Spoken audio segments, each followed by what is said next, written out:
April 2011. A teenage boy is reported missing in Marion County, Florida. We get a call about a missing child. Sonia Jackson was reporting her son was missing. An investigation launches, and a brutal crime involving multiple people is exposed. We were told that they had had several fights, several fist fights between each other because of their disagreements or disputes. Police close in on a number of suspects. The motive is clear. It was just this mass ball of jealousy and revenge. This is the tragic story of Seath Jackson, the gruesome details of his murder, and how an extensive forensic investigation brings his murderers to justice. I just question how people can do that.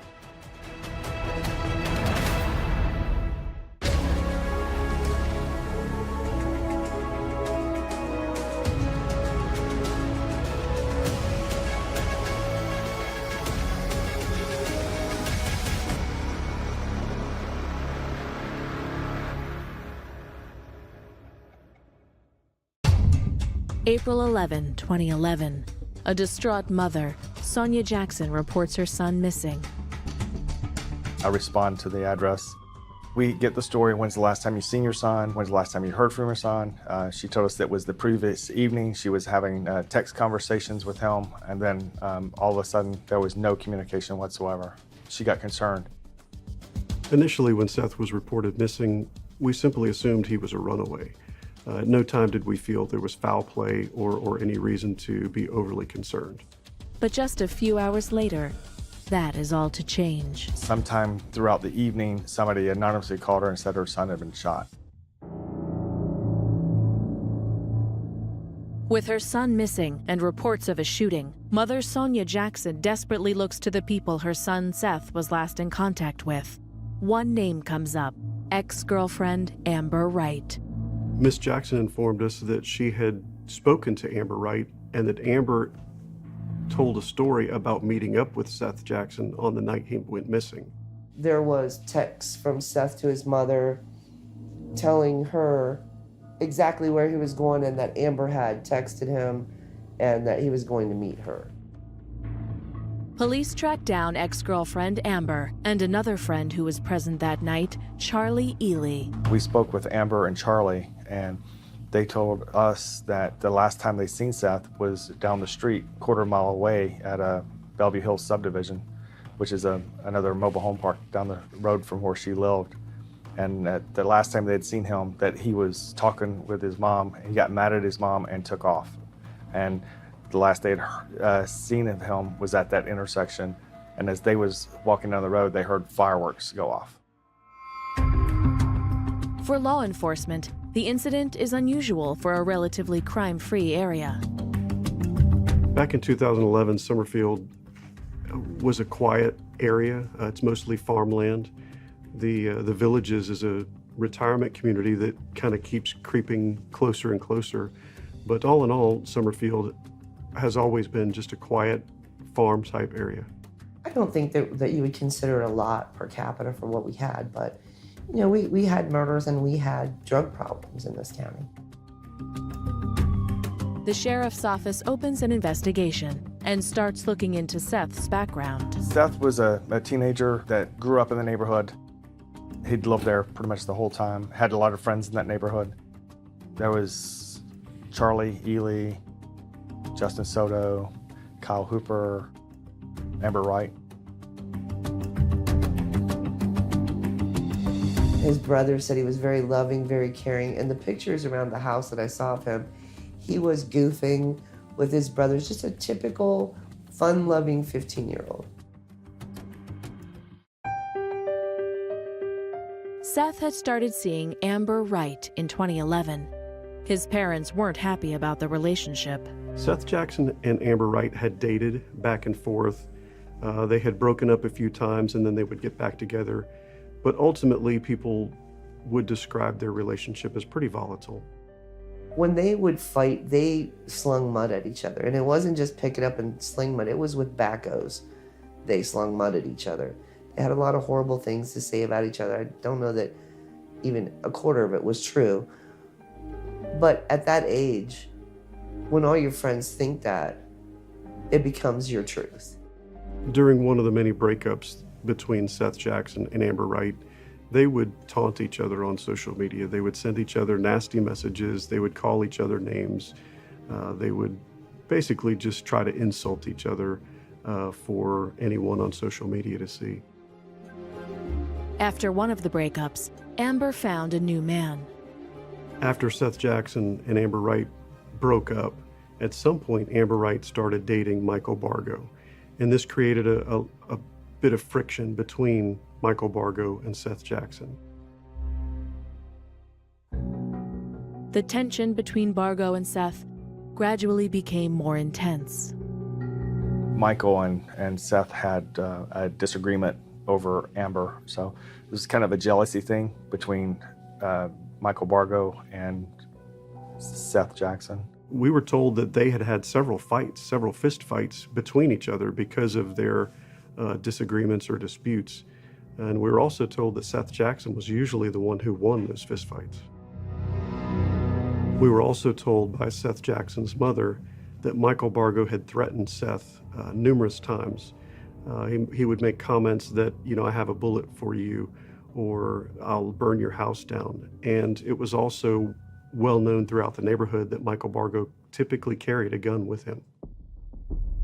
Local mother Tracy Wright calls the sheriff's office with a critical piece of information that helps advance the investigation. When Miss Wright called in, she informed law enforcement that her son indicated that he actually saw Seath Jackson being murdered. It was definitely a phone call that I wasn't expecting to have. So immediately I contacted my sergeant at the time, told him that she had advised me, and then he told me to go straight to the house. I asked her on the phone if he was still there. She said, yeah, he's on the front porch. When you have the report of a missing juvenile, and in conjunction with that, someone else saying that they saw the juvenile be murdered, it was no laughing matter. We knew we had to immediately act to find out where the truth was.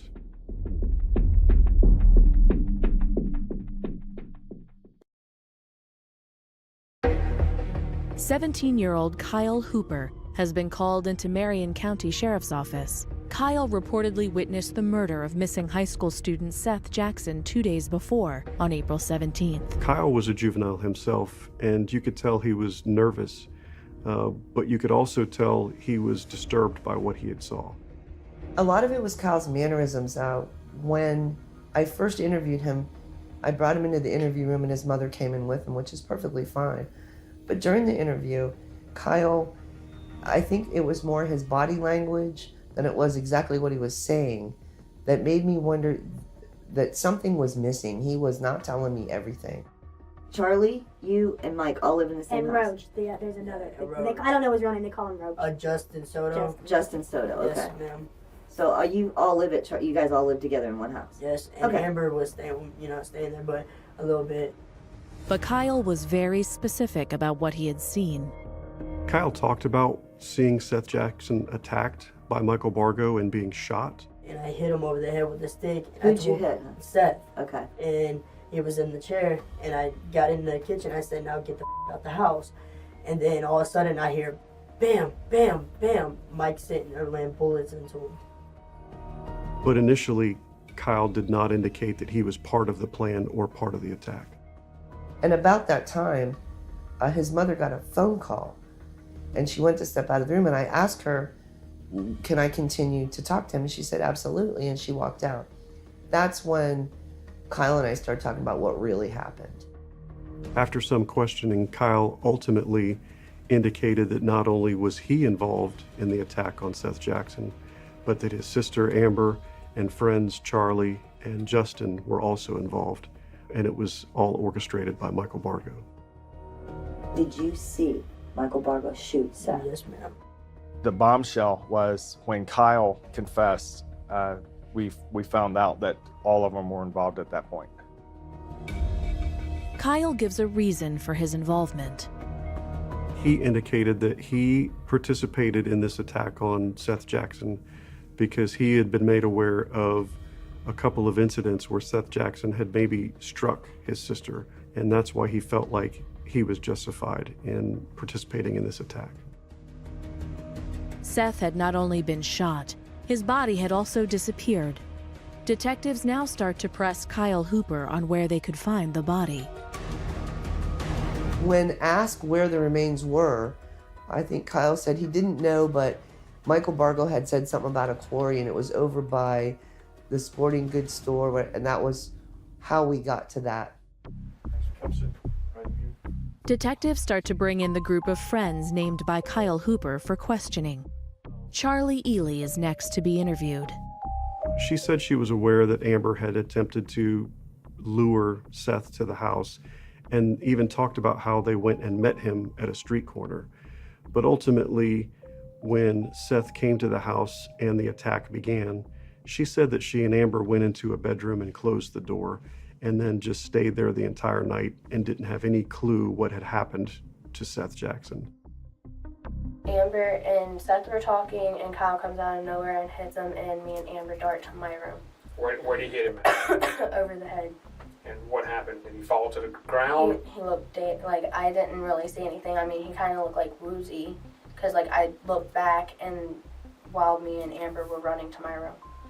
And where was And he at? Kyle said, "Get the f*** out." And he went out that way, and we hear Mike's door hit something, and Mike came out, and we heard gunshots. For that type of activity to go on in the house among friends, and for her to say she just shut the door and stayed there all night and went to sleep, we didn't believe that. We felt like she was more involved than what she was saying. Charlie also has a story for what happened the next morning.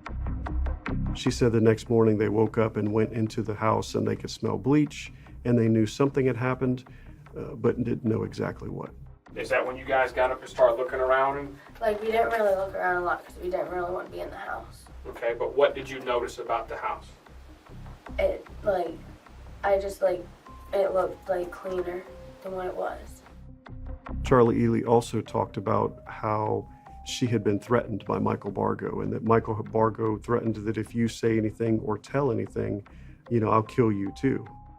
Mike came out, we heard gunshots, and Mike, he ran into my room, and he told me and Amber to shut up. If we said anything to anyone, he would kill us. So this is after the gunshots? Yeah. He came back into the house? Yeah, with the gun. In And his he was hand? waving it around. What kind of gun was it? It was a revolver.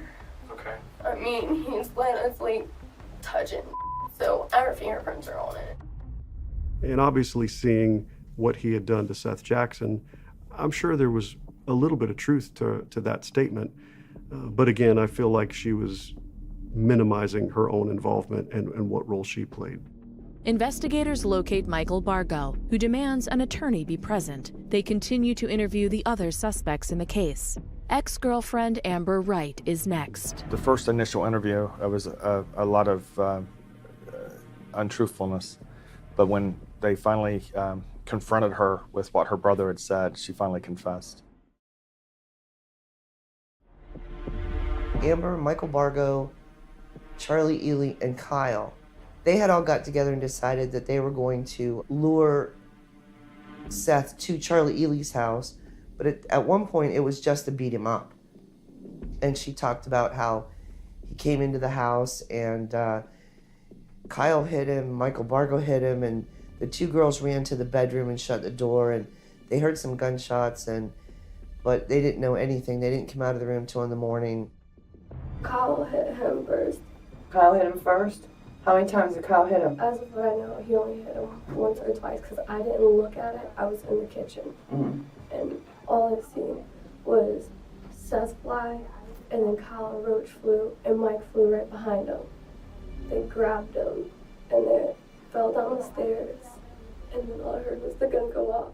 You didn't hear any gunshots while they were in the house? Yeah, the gun was, I forgot, I'm sorry, I left that part out. There was 1, 2, 3 gunshots in the living room. Mm-hmm. And they finally got outside after they fell down the stairs. And Charlie was like, come to the room, come to the room, come to the room. I walked in the room with her. I was so shooken up. I'm staring at her. I'm crying. She's trying to hold me to stop crying. I'm about to puke from it all. And then they got him in the house and laid him on the floor. And Mike shot him again. She never really came off the fact that she wasn't in the bedroom with Charlie Ely while this was going on. But once you got to the scene, there wasn't a door on the bedroom. She had to have seen what was going on. And everybody else that was interviewed agreed that Charlie Ely and Amber took an active role in getting him there and helping clean up afterwards. Did you participate in cleaning up? I just know the bleach was handed to Roach, and he dumped it. Who handed Roach the bleach? Mike did. Okay. And it was dumped all in the kitchen. And Roach was on his hands and knees scrubbing it all up. Did you scrub anything with bleach? The door. You scrubbed the door? What door? The screen door that's like on the inside of the regular house door. Okay. What were you thinking about getting Seath up there? I don't know, I wasn't thinking at the time. Did you just hate Seath that bad? I didn't hate him, I was hurt. Why were you hurt? What happened? Because every time he's hit me, he told me he gave me an STD. And I got tested, but it came out negative.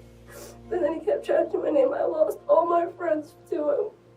Everybody that I was so close with didn't talk to me anymore. So that's why you agreed to do this, because you were mad at him for that? I'm just asking, between me and you, is that why? Was that your reasoning behind it? Was just you were mad at him? I had no reason behind it. You didn't have any reason? I really didn't. Michael Bargo is the next to be interviewed.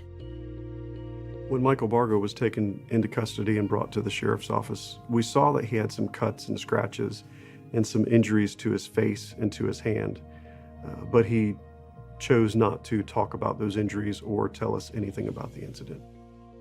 When you see Michael Bargo, he's a very small person. He's short, he was very skinny, he was just a small individual. He's not intimidating, but the way he looks at himself, he thinks very highly of himself, and somehow had enough influence on the rest of these people to convince them to alter Seath Jackson's life.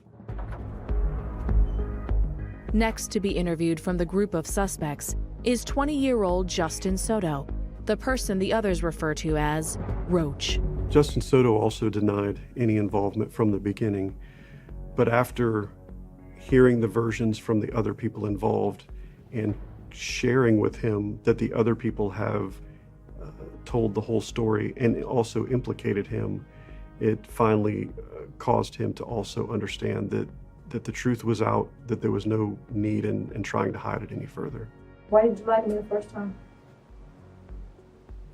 Because I just don't want to get in no more.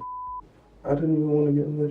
I just wanted just to get my life together. I was planning on going to the military and everything, but it's out of the picture now. Justin Soto talked about how after Seath was killed, he went and looked for wood so that they could create a bonfire.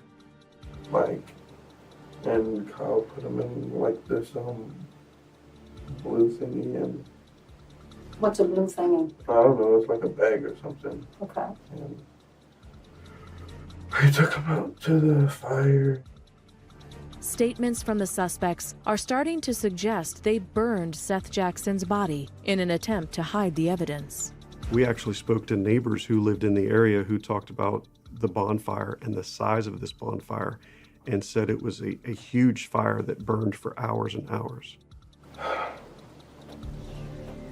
So you never moved in the house. Seath Jackson was lured to Charlie Ely's house where Kyle Hooper and Michael Bargo were in wait. Justin Soto was also at that house, planning to kill him. It was told to us that it was Michael Bargo's idea to take out Seath Jackson's teeth so that he would never be identified. And it was also told us that it was Michael Bargo's decision to try to break his kneecaps so that he could fit him into this duffel bag, so that as the duffel bag was brought outside and thrown into the fire, no one would associate that or believe that, they were doing that to a human. I just need to know, did you guys put the body into the burn pit? Well, I grabbed him and I helped him put it in there. But then I walked back into the house and he did what he did. I told him I can't do it. He burned the body. Everyone sort of pointed the finger at Michael Bargo as the reason why Seath Jackson's body was treated the way it was after he was killed. After burning Seath's body, the group then had to find a way to dispose of the remains. There were 5-gallon buckets of paint. When we got there, you could see where the paint had been poured out, but there were no buckets. What happened was they scooped what they could out of the fire pit and they put it in these paint buckets. Then Michael Bargo went to take these paint buckets to the other side of Ocala to drop them off into a quarry. At this stage, detectives have enough evidence and organize arrest warrants. That day, we ended up moving them from the operations center here at Central over to the county jail where they were placed under arrest for murder. Investigators have made significant progress. Now they need to build a case.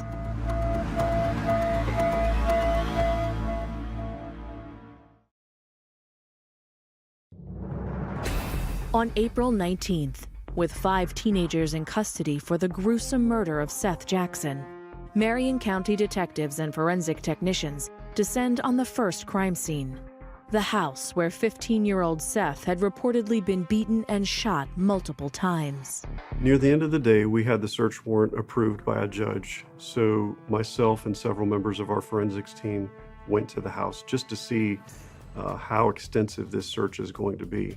The home was very small. It was a 2-bedroom mobile home, and it was in deplorable condition. It was dirty inside, clothing, shoes strewn about everywhere. Looking at the property, you would have never known something this atrocious had happened just 1 or 2 nights prior. I took evidence from the front porch area, which was one of the areas that had not been processed at that point, where there was potential shoe print evidence on the concrete patio, possible blood evidence, a pressure washer, and some other things like that. We saw shell casings laying on the ground. We saw bullets. We saw the bathtub. We saw the shed. We saw paint buckets. We saw the fire and the fire pit. There was also a dumpster beside the house. So we knew it was going to take an extensive search to get all of the evidence that we needed to collect. The forensics team needs to use a special technique to recover their samples. When we search for blood that maybe has been cleaned up in a scene, it's sprayed. It's a liquid form, and we spray it. We used luminol on the front porch, or the concrete pad, and I think we had some areas that luminesced there. And we started in the main bathroom. We sprayed the floor, and there were some areas that would luminesce. So we would stop at that point, mark them with a pointer, and then take photographs. It wasn't a bloody scene, or what I would call a bloody scene, just small areas. Around the back of the home, there were 2 areas where there had been fires. One was just an area that I think maybe had used longer ago. The other area was an actual fire pit that had pieces of concrete around the outside of the pit, and it had debris in the pit. And that was where I believe they disposed of the body.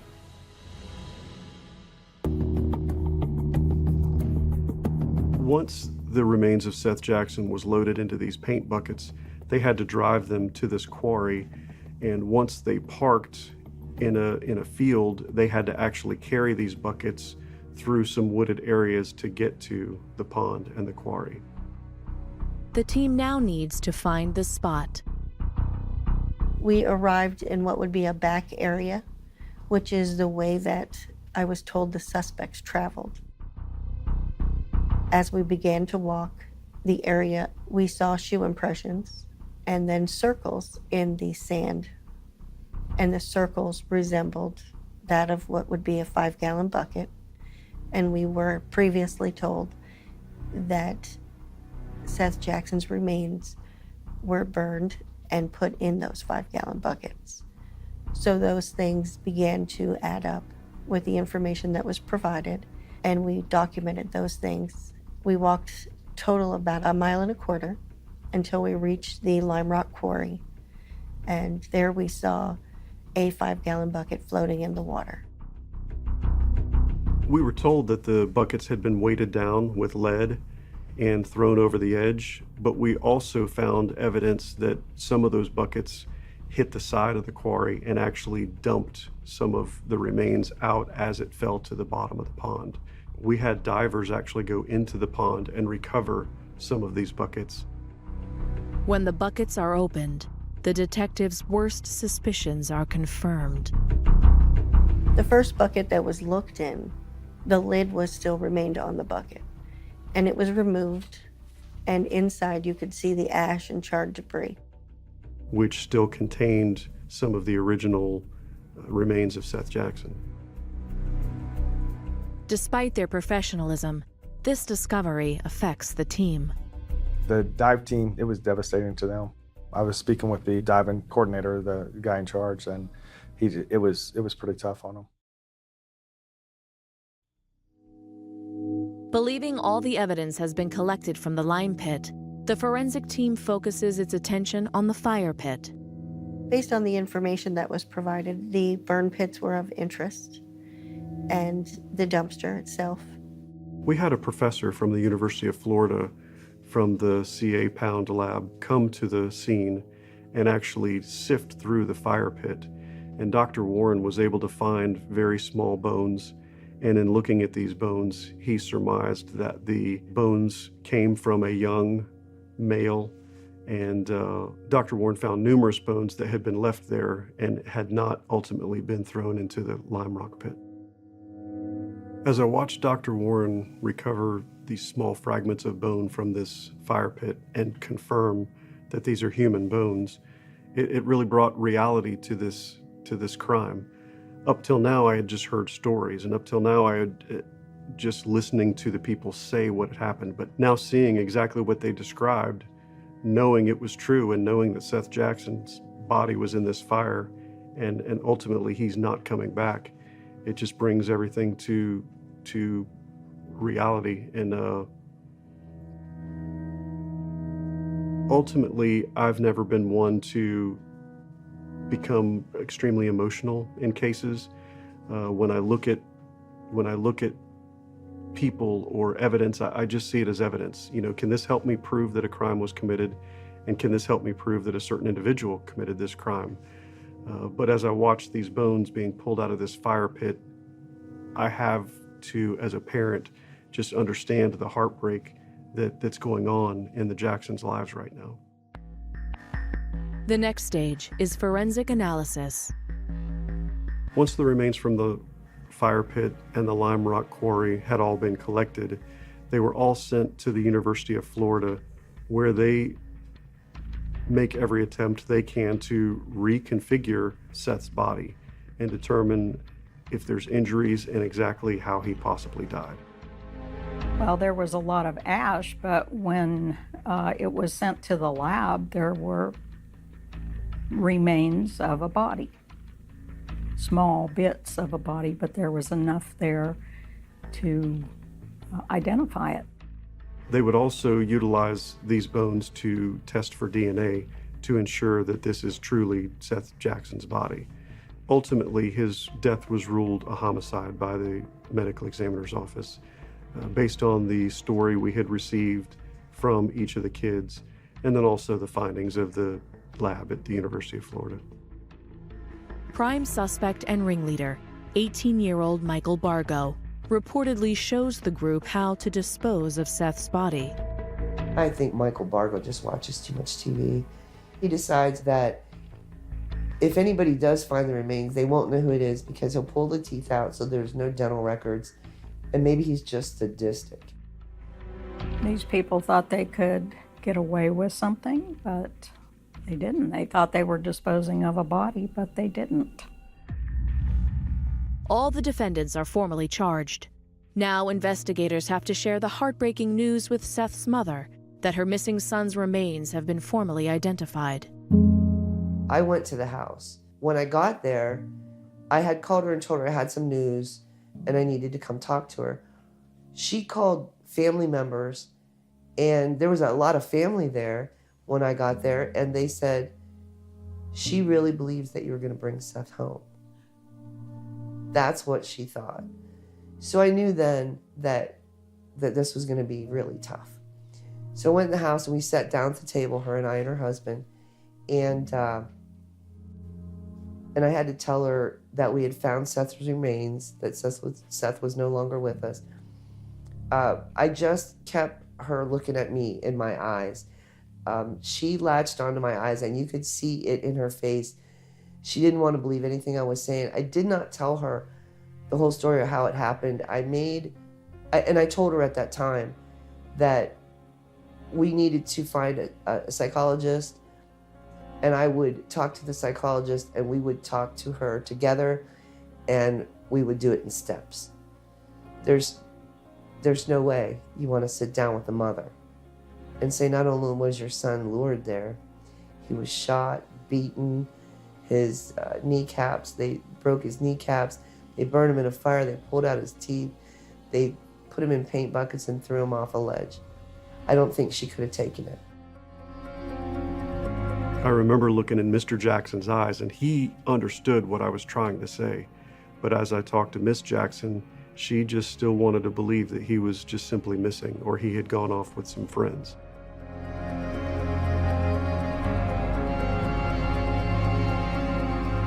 With 5 young defendants awaiting trial, prosecutors need to understand the motive. What motivated such an evil crime? I think it was jealousy and revenge. Amber wanted revenge on him. They had broken up, got back together, broken up, got back together. They had terrible things to say to each other, to all their friends. And I think that she wanted revenge on him, and in walks Michael Bargo, the knight in shining armor that will take care of it for her. The jealousy that developed between Michael Bargo, Seath, and Amber appears to have been the catalyst. At the time, I think that the jealousy that she had between Bargo and Seath, she was like bouncing between the two of them. So I think that's where this stemmed from. She manipulated everybody that she was around. This manipulation increased the tension between Seath and Bargo. I think there was some jealousy. I think there was some hatred. I think there's some fear on Michael Bargo's part that at some point Amber Wright might leave him to go back to be with Seath Jackson. He was probably told stories from Amber about stuff that may or may not have happened between her and Seath. Ultimately, at the end of the day, this was his way to ensure that Amber would never leave him, at least not for Seath Jackson.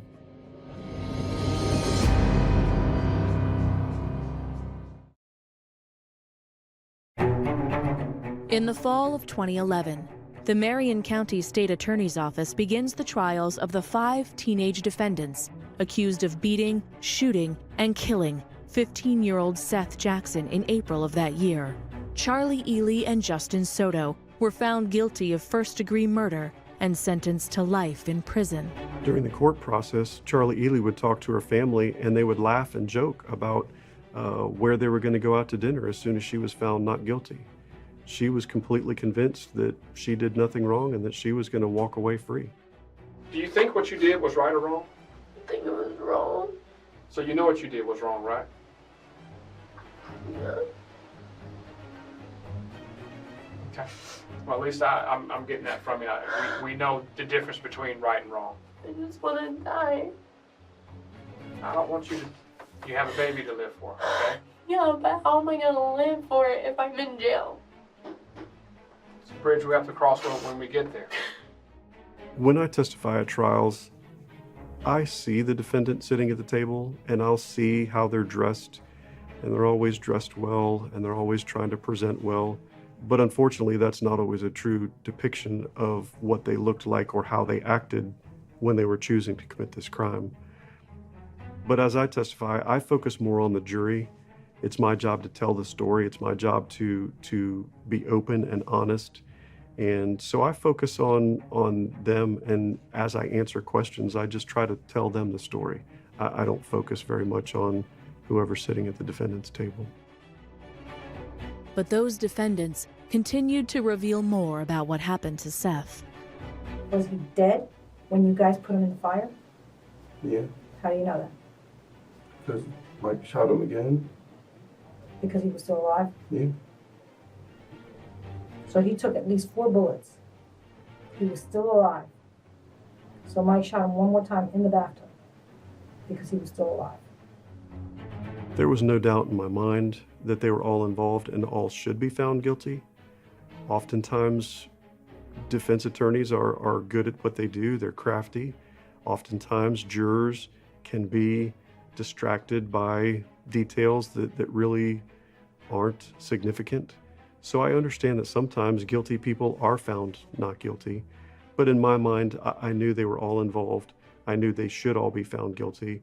And I trusted that the juries would listen.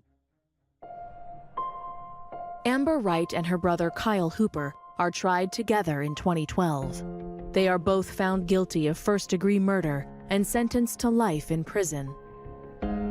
Watching Amber Wright's attitude and demeanor during this entire investigation and all the way through the court process, it was sad. There appeared to be not a single bit of remorse, not a single bit of care for a person that young to be involved in something so gruesome. Either she was hiding her feelings or she's just a heartless individual. Kyle has changed a lot from the time he was arrested till he went off to prison, because he was at the county jail and I would see him regularly. I hate to say this, but I almost feel bad for him because he was the only one that was remorseful. And I think that it hit him before it hit everybody else, the consequences of what happened. But it was too late. There was nothing he could do at that point. Knowing that Amber could one day be released from prison, I'm kind of torn. When I saw her go through this process and go through the trial, I felt like there was no remorse. So that side of me feels like she should spend the rest of her life in prison. Facing the death penalty, Michael Bargo's trial takes place in 2013. Without a doubt, Michael Bargo was the person who drove this crime. He drove this premeditation and this plan. And without a doubt, he is the one responsible for all of them having committed this crime and gone to prison. I've been in court. When Bargo's been in court, he's very, he's smirky. He thinks he's a star. He really acted through his trial like he was the star of the show. Very cocky. Michael Bargo was placed on death row, and because of the crime and its atrocity and heinousness, he's still there on death row. But ultimately in the state of Florida, it seems like people stay on death row for a long time. Over time, and given the very young age of some of the offenders, the sentences are appealed. Charlie Ely's conviction is overturned, and she is released in 2020 after serving 9 years in prison. I feel like Charlie Ely was rightfully convicted of murder. Her defense made an appeal that her counsel had not been effective enough, and ultimately won that appeal. And different things have changed in the case. Witnesses change, witnesses sometimes die. And so I understand the state attorney's office decision to not take her to trial again. But ultimately, she's still been found guilty. She's still spent a considerable amount of time in prison. So I feel like she should still be in prison, but I understand the decision and I respect the decision. We do our job to the best of our ability, and we leave it in the hands of the court system. And if the court system lets them out, sometimes it's hard on us, but we can't get involved in that because, you know, we've done our job and then we let them do their job. When you look at it from the standpoint that Seath Jackson will never come home, it definitely gives credibility to the argument that Amber Wright should never come home. With the trials over and defendants sentenced, the Jackson family can finally start grieving. There were nights Sonia was so upset and she would just call me and say, I just don't think I'm going to make it. And we would get a cup of coffee and we would sit on the phone till whatever it took, till she was feeling better and knew that she was going to be strong enough to do this. I think when it comes to law enforcement, there has to be closure because the next case is coming and the next case after that. When it comes to Seath Jackson's family, at some point, I hope they find peace and I hope they find forgiveness, and then maybe they can have some closure. But I'm not in their shoes, so I don't know if they'll ever have that. The memory of this murder will remain with the community and investigators, shocked that such hatred and violence can stem from jealousy. This is a case that you'll never forget for your entire life. This was probably hopefully the most heinous crime scene that I've ever been involved in. I hope to never have to do that again. But yeah, I'll remember this one for the rest of my life. I think they were heartbroken and horrified that this could happen down this little road in a little community where there's a lot of kids. There's a lot of 15-year-olds that live in that area. And I think that they were all shocked. I think the thing that stood out to me most, the thing that I will always remember, is how these juveniles had committed this crime. They were brought in to the sheriff's office and they talked about how soon they could get going, they needed to get home, or they wanted to go home and watch TV. I guess they just block it out. I don't know how else they would deal with it. I don't question anything about this case.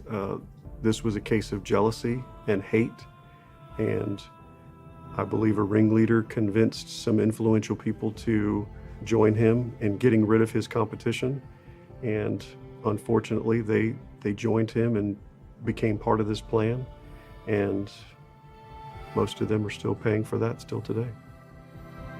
I just question how people can do that, but it goes on everywhere. We all realize that we speak for the dead. We speak for the victims.